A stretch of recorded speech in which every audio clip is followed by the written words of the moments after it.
Honestly, I think if there's one thing that we learned from last week, it's that America just can't come together. The two separate sides in this country find themselves in such an irreconcilable position that there really isn't hope for a new tomorrow, as far as our nation's concerned. That's truly how it's begun to feel. What unfolded in the hours and days after last week's big event with Charlie Kirk, of course, wasn't a race to find common ground. It was a race to define a narrative.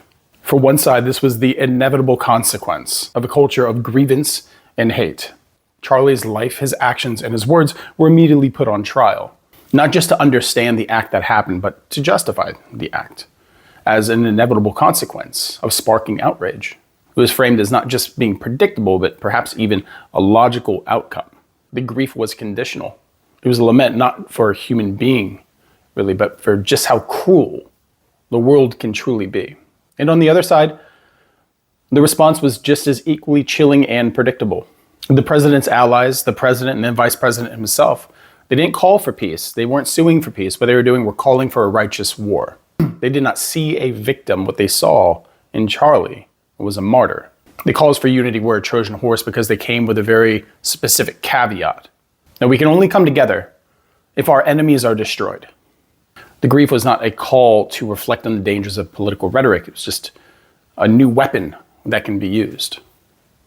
One to solidify and galvanize the sides that people now find themselves in, a way that people can define themselves not by what they have in common, but what they have that separates them. And this is how you delineate two sides, not by their personal characteristics, but by what they disagree with. Because when we all have one thing in common, we're all one people. But when we identify ourselves by our differences, coming together becomes a serious and daunting task.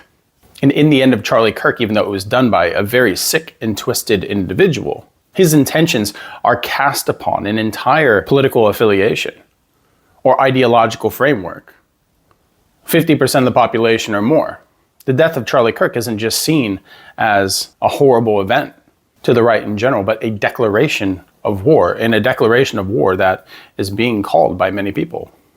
It's a declaration of war from a domestic terror movement, one that must be dismantled and destroyed. But what is that movement? Because defining that movement seems to be impossible, because it can't be pinned down. It can only be described as those who stand opposed to us, those who see themselves as different to us. And that isn't just people on the far left. That's anybody who doesn't find a righteous agreement in pursuing a holy war within the United States, a modern day crusade in which a bunch of out-of-shape dad bods see themselves as the modern Templars in this world. Yes, there are people who reacted very badly to this. I personally cannot celebrate the death of anyone. I think that honoring the dead is a very important thing in our culture that goes back into our history. You know, having respect for your enemy, if you define Charlie Kirk as your enemy, I think is a requisite value that we should have in a civilized society. I've made parallels to the past as far as the Roman Republic goes, as far as the 30 Years' War, as far as the days of lead go. And I didn't mean for that to be hyperbole, because I don't believe that it is. I think that America, in this age that we're in, is entering a new era of sectarian violence. And it's not a place that many people can find themselves as safe, because in places where you have sectarian violence, where the lines of who is the enemy are so blurred that you just cannot really know, then collateral damage is just simply to be expected. And this is an escalating event, obviously, because in this era we go into, every tragedy, every atrocity that happens is just used as further fuel that drives this machine of annihilation further away from peace. I always said that righteousness, honor, high ideals are often the most expensive for people to pay for. And the value of them really are only perceived and appreciated after great times of hardship. And as our people move further into this era, what we're seeing as our enemies, our detractors, our political opponents, not seen as more human as time goes by, but more undeniably evil.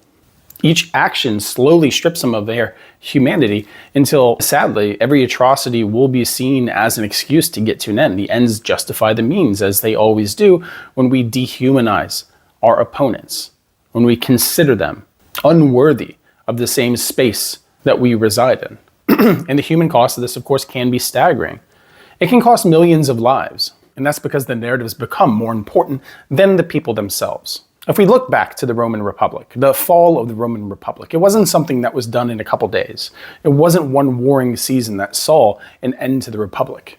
It unraveled from within, as shared ideals and institutions gave way to internecine conflicts, driven by the personal ambitions of very few powerful men. These powerful men didn't simply have different political platforms. What they had was very different, very concepts of reality. Solidified ideological positions on how a society should be ran, managed, and how life should be carried out. The tragedy of one opponent becomes a political opportunity and a success for another.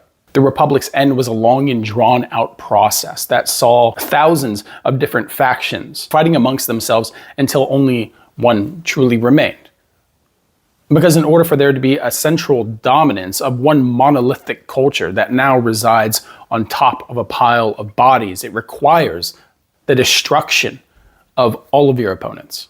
That's the phase that we're in now, truly. I mean, we could talk about far right, and we could talk about the Groypers, we can talk about the far left, we can talk about anarchism and capitalism. But the worst part is the 30 Years' War took decades to commence. The unraveling of the Roman Republic took centuries to commence.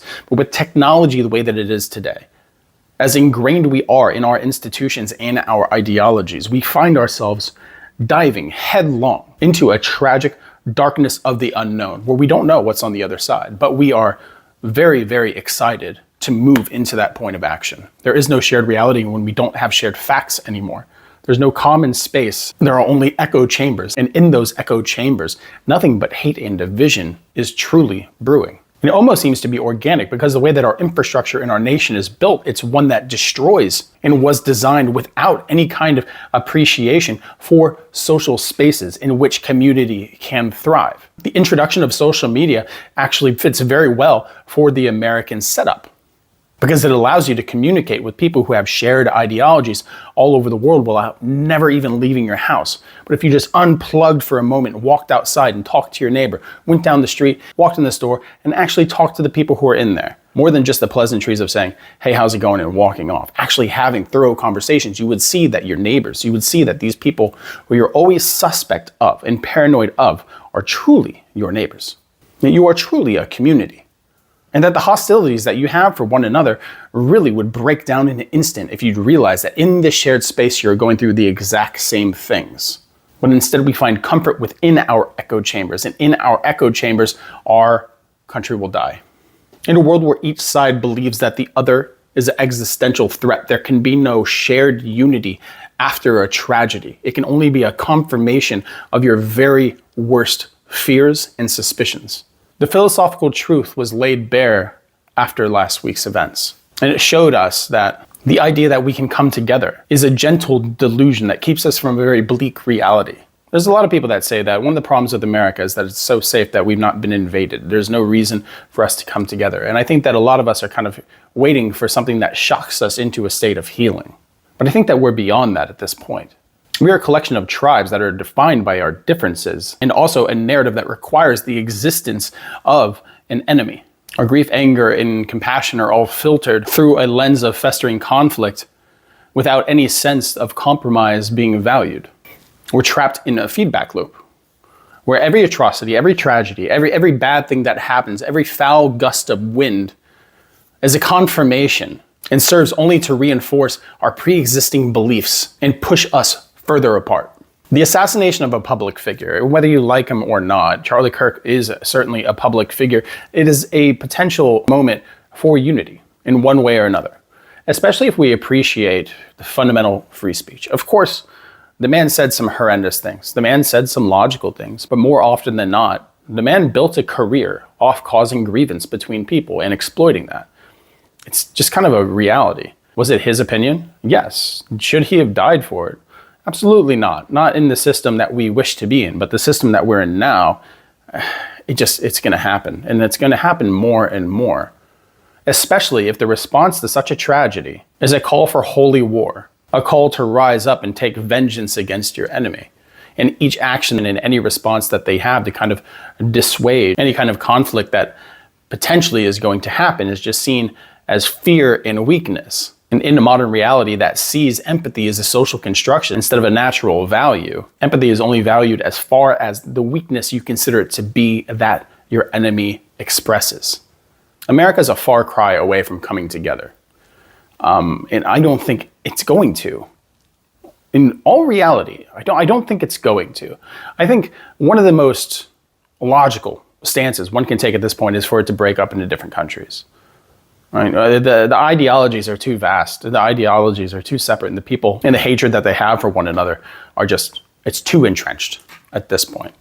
And there's no sane call for peace. There's only wretched and greedy calls for violence to continue. But I can tell you one thing for certain, or 100%. If this is the path that the people in the United States continue to follow, then there will never be a coming together. And more than that, it will lead to the destruction of the United States. It will lead to the fall, the unraveling. It will lead to an explosion of internal chaos that would see our country crumble into warfare and slaughter. And that's just the reality if we continue the path. But thanks for stopping by.